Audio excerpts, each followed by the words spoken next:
თვითმმართველობის არჩევნებში მონაწილეობასთან დაკავშირებით ბარიერგადალახული ოპოზიციური პარტიები ამ დრომდე მკაფი ოპოზიციას არ აფიქსირებენ. თუმცა 4 ოქტომბრის არჩევნებზე სასაუბროდ ისინი სალომე ზურაბიშვილს შეხვდნენ. მმართველ პარტიაში ამბობენ, რომ მათი ოპონენტები გარეძალებისგან დავალებებს ელოდებიან.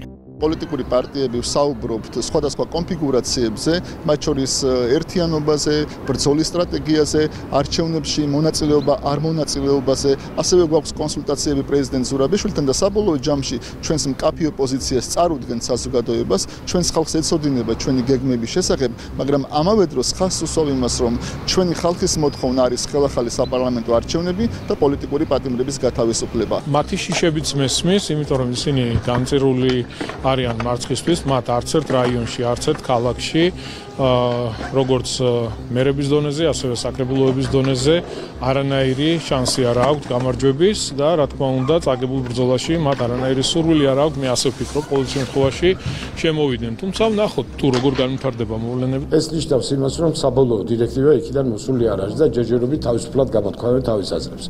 მე რა თქმა უნდა, ეს დირექტივა რომ მოუვათ, როგორც წარმოუდგენელი იყო გვარამიასა და ზურაბიშვილის ერთადადგომა, ისე წარმოუდგენლად რაც გეჩვენებათ, ახლა წარმოსადგეთ იქნება თუ ესეთი დირექტივა მოვა.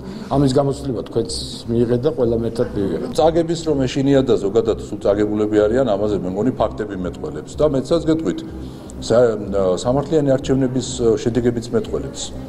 2024-ის არჩევნებზე, რომელმაც დაადასტურა CSGO შედეგები. ეს ჭინთვები ექნებათ მთელი ამ ზაფხულამდე პერიოდში და მე ზაფხულში იტყვიან რომ დიდი უმრავლესობა ყოველ შემთხვევაში მათ შორის შეიძლება ნაწილმა მაინც ვერ გაბედოს რომ აი მივიღოთ მონაწილეობა იმიტომ რომ იქნებ ეხლა მაინც ჩვენი პოზიციები ვცადოთ აი ამ არჩევნებში.